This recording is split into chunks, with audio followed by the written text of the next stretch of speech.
ஓம் நமோ சிஷ்டாய நமோ. எல்லாருக்கும் வணக்கம். நம்ம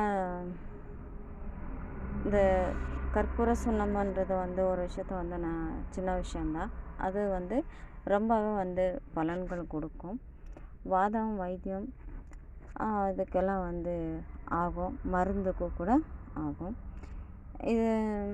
இதை எல்லார் வீட்லேயும் எல்லார்கிட்டேயும் ஒரு இருக்க வேண்டிய ஒரு பொருள் தான்.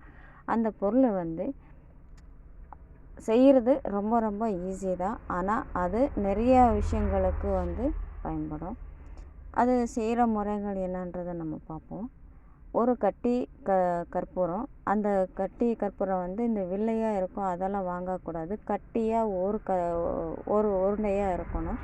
அந்த மாதிரி கட்டி கற்பூரமாக அது சொல்லி கேட்டு வாங்கிக்கோங்க கடையில். வாங்கிட்டு இந்த வெடி உப்பு ஜைநீர் வாங்கிக்கணும். வெடி உப்பு ஜைநீர் 2 பங்கு. அதாவது இந்த சுண்ணாம்பு கட்டி 1 பங்கு. அதே மாதிரி வெடி உப்பு ஜைநீர் 2 பங்கு எடுத்துக்கிட்டு அந்த சூடத்தை நல்லா நைஸியாக பொடி பண்ணிக்கணும்.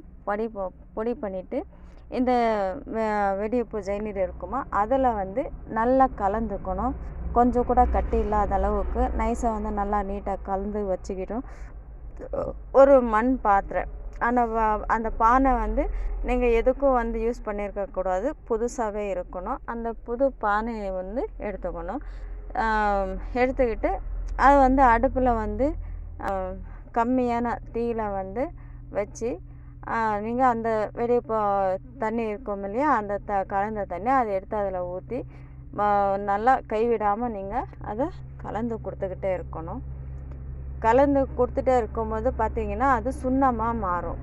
நீங்கள் ரொம்ப நேரம் தீயை அதிகமாக பண்ணாமல் ஓரளவுக்கு தீயை வச்சுக்கிட்டு சுண்ணாம்பு அந்த தண்ணியை கைவிடாமல் கலந்து கொடுத்துக்கிட்டே இருக்கணும். நல்லா கலர என்ன ஆகும்னா அது சுண்ணாம்பாக மாறும். நல்லா தண்ணியே இல்லாத அளவுக்கு நல்லா சுண்டணும். ஒரு 40 நிமிஷமாச்சும் நீங்கள் கைவிடாமல் அது கலந்து கொடுத்துட்டே வந்தீங்கன்னா சுண்ணாம்பாக மாறும். அப்போது அதை நல்லா ஆற விட்டுடணும். சுத்தமாக நல்லா குளிராக ஆற விட்டு அதுக்கப்புறம் அந்த பானையை உடச்சி எடுக்கணும். சரிங்களா? அப்படியே எடுத்திங்கன்னா அது வராது. பானையை உடச்சிட்டு தான் அதை நீங்கள் எடுக்க வேண்டியதாக இருக்கும். அதை எடுத்துட்டு நல்லா இடித்து திரும்பி அதை நைஸாக பொடியாக்கி மறுபடி அதை சலித்து கண்ணாடி பாட்டில் தான் போடணும். வேறு எதுலையும் போட்டிங்கன்னா அதை அரைச்சி எடுத்துடும்.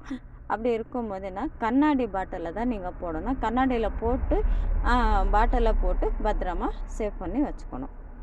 அதை நீங்கள் மருந்தாக யூஸ் பண்ணணும். அப்படின்னா இது 6 மாதம் குழந்தைங்கள்லேருந்து நீங்கள் குழந்தைங்களுக்கு கூட கொடுத்துட்டு வரலாம். 6 மாதத்துலேருந்து இருக்கிற குழந்தைக்கு கூட இதை நீங்கள் மருந்தாக கொடுத்துட்டு வரலாம்.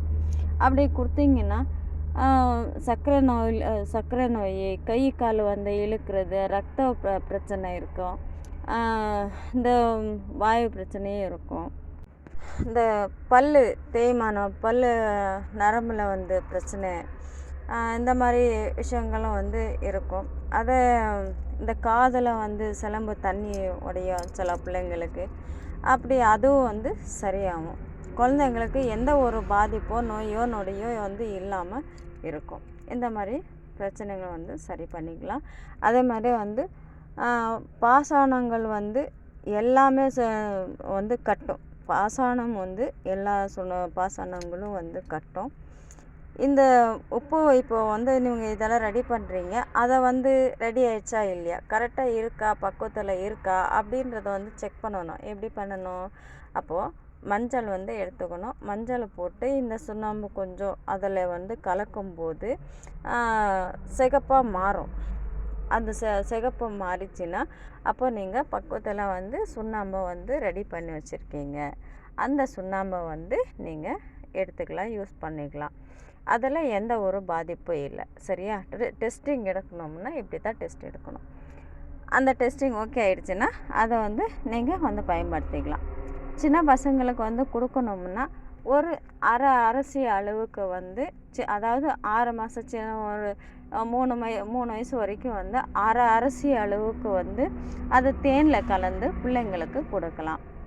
அந்த 3 வயசு இல்லை 6 வயசு இல்லை 12 வயசு இப்படி இருக்குன்னா அவங்களுக்கு ஒரு அரிசி அளவுக்கு வந்து தேனில் கலந்து ஒரு நேரம் கொடுத்தாலும் போதுமானது.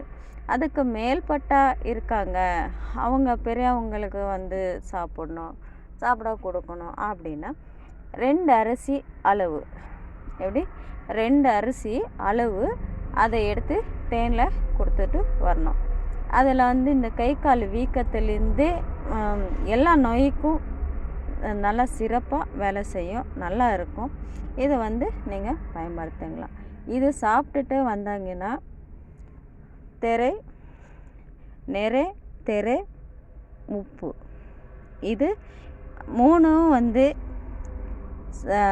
உடம்பை வந்து எடுத்துட்டா உடம்பு அவ்வளவு கட்டியாக வந்து இருக்கும், நல்லா பலமாக இருக்கும், நல்லா தீர்க்காயுசோட வாழலாம், எந்த நோய் நொடி இல்லாமல் ஆரோக்கியமாக இருக்கலாம்.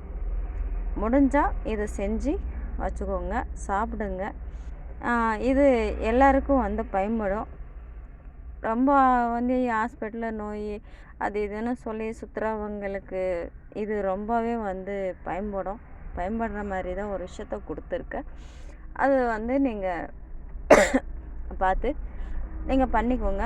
உங்களுக்கு எதாவது சந்தேகமாக இருந்துச்சுன்னா நீங்கள் கால் பண்ணுங்கள்.